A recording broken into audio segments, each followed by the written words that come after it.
You already read the title, you seen the thumbnail, you already know what's inside this box, man. Let's go ahead and crack these things open and see what they talking about. Welcome back to the channel. What's up with you guys? How you doing? How you been? If you did not know by now, my name is DJ and this is The DNA Show. Now, if you haven't subscribed already, that's cool, it's alright, but you might as well hit the button, man. Join the family, get a part of this journey as we grow oh so quickly together. Don't forget to hit that like button because that helps the algorithm oh so much. And with that being said, let's go ahead and open this box. Ooh. Okay, you already know what's inside the box, so let's go ahead and get into this description and get started with this video. Before I open up the box, don't forget we will be comparing them against the Court Purple 1.0, or also known as the Purple Toe 1s. So let's go ahead and get into this review. Starting with the box, you have your classic Air Jordan 1 OG style box right here. Red Nike hits all around that thing, and on the tag it says Air Jordan 1 Retro High Court Purple Black White, and retail is 170 bucks. Okay, let's go ahead and get into the shoe. We got the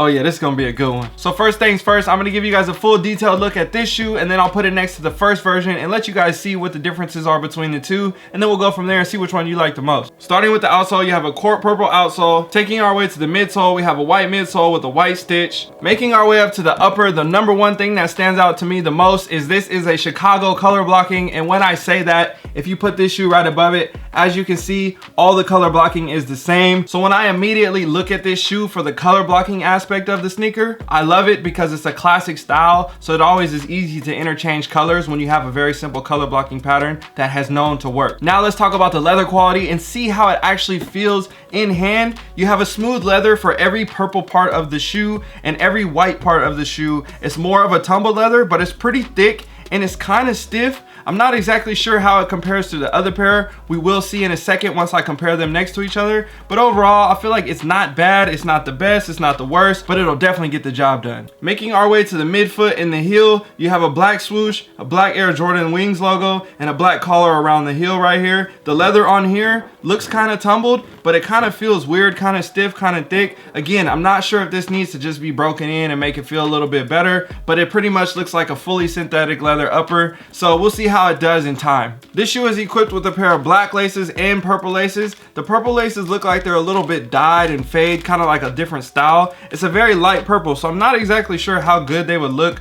on this shoe particularly. I feel like maybe a black lace or a white lace might look a little bit better on this shoe, but again, that's all preference based. For me, I probably just keep the black laces in and I wouldn't have a problem with it. Working our way up to the tongue, you can see you have an all white mesh tongue, but a big difference that is on this shoe compared to the other ones that we normally get is this one has a leather patch that says Nike Air compared to your normal piece of fabric that you would have that says Nike Air on it. So this, I think, is a nice little premium hit, a nice addition to the shoe. I'm not mad at it at all. Looking at the insole, we have an all black insole with a purple Nike Air and this sock liner. Oh, the sock liner. This is something I'm going to be able to show you guys when we compare the other two. But this, again, like I said in previous videos, when they use this sock liner compared to the normal Air Jordan 1 sock liner that they've been using, I think this one's just a little bit better. It's finer, it's smoother, it looks a little bit nicer, it feels better on the foot. I don't know, for some reason, I think this material is just a lot more comfortable. So when I think about quality and I feel like the little hits, the little details that made this shoe better, I feel like they did their job.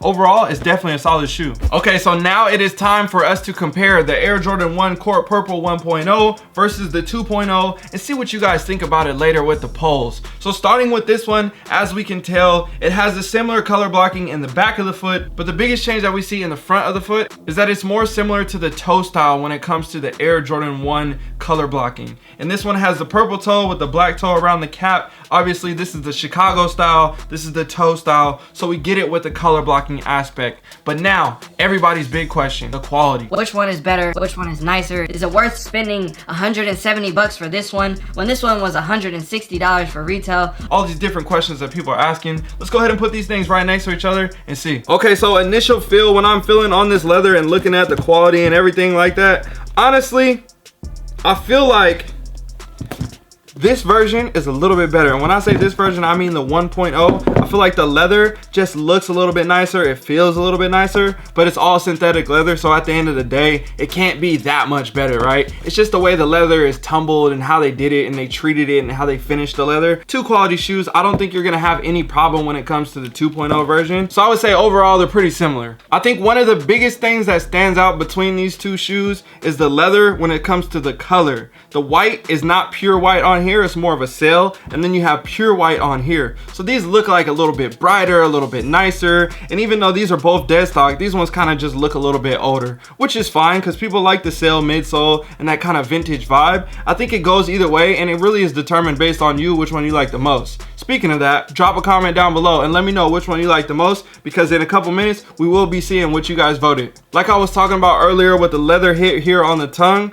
you can see the difference between the two. Now again, that's just a little premium vibe in my mind, but some people like the classic style and some people really don't like the leather hit. So that's a lot of preference based things. For me, I prefer this because it just gives it a little bit more premium hit to the shoe. Another difference between the two shoes is this one came with that faded purple and this one has a more of a court purple style lace for the additional pair of laces that come with the shoes. Again, I think the purple that matches the shoe looks just a little bit better. I'm not exactly sure why they did this kind of faded style. Maybe because the shoe's a little bit brighter and they wanted to make it stand out some. But again, I think that's something you would do on your own. Maybe if you got a pair of white laces, you did a dye to it and then kind of customize it. So maybe they wanted to give you that feel. But again, I like regular basic laces when it comes to lacing up my shoes. So I went over to Instagram like I always do. If you haven't followed me on there, that way you can place your votes and then we can see the results here on the channel. But basically all I asked was, do you like this version or that version? Which one do you like more? And everybody said, damn, this was close. 54% went towards the 1.0, 46% went towards the 2.0. Honestly, that's pretty close to a 50-50, and I can understand why, just because it's two classic color blocking styles. If you ask somebody if they like the Chicago ones or the black toe ones, some people can say that one, some people can say that one. It makes sense just for this one too. They're both the same color, they got just different color blocking, so I can understand why people wore a mix. Now for me, which one would I pick if I can only pick one?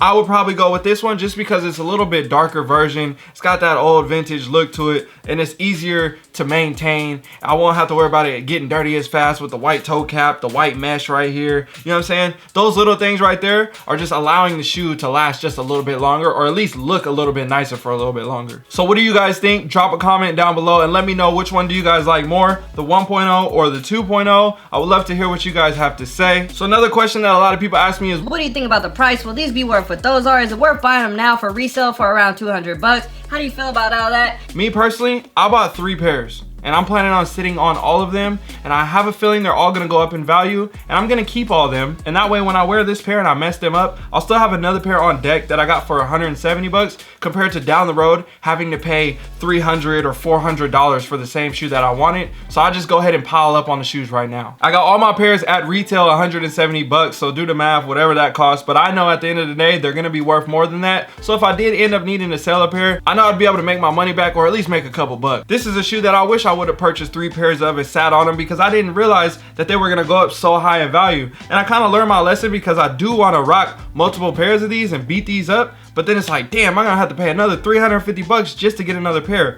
These are moving for like $360 right now in my size. I'm a 13. If you wear a smaller size, the price is probably way higher than that. And the same thing for these are moving for like $210, $215. So you gotta see where I'm going with this one. They're going for a little bit over retail now, but if you give it some time, the shoe is gonna go up in value. I don't see why it wouldn't. It's a classic color blocking style. The purple is dope. These may not be the hottest Air Jordan 1 colorways ever, but at the end of the day, you're still gonna be able to get close to 350, 400 bucks for a pair of shoes that you were able to get for retail, or maybe bought them for resale now for 200 bucks. Sat on them for a while, you could potentially double your money. And obviously there's a lot of ways to look at it, like, yeah, if you're looking for the resale to make money, all those different things, or if you're just simply a collector like me, you want to have multiple pairs. That way you don't have to worry about spending more down the road. Again, there's so many different dynamics to how you want to dice it up and look at it. Everybody has their own budget, everybody has their own style of buying shoes, whatever they like to do, their own intentions. That's all up to you guys. I'm just relaying the numbers. So that's gonna recap the video. I hope you guys enjoyed it. Please drop comments down below.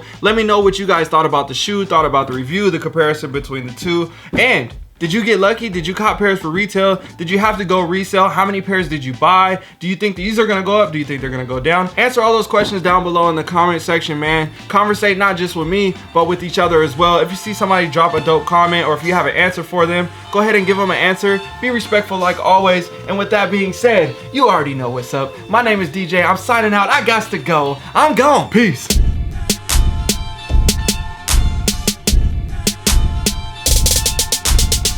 See my Chicago's, like I mentioned earlier, these is beat, like they kind of toe up, they got some drag, all that stuff. Like this is why I buy multiples of shoes that I like, because then I can beat a pair, I can have a pretty icy pair, I can have a dead stock pair, and then they kind of rotate. You know, these become beaters. I sell these, or I give them to somebody, and then I take that next pair and I work my way down. That's why I bought 3 pairs of these. I wish I would have bought 3 pairs of these, because I'm planning on rocking these. You get what I'm saying? You kind of see the cycle. So that's just my mindset. I know this is like way after the video's over, so if y'all still watching, what's up with y'all? Drop a comment. If you made it this far in the video, say Ale Boombaye in the comment section. How you spell that?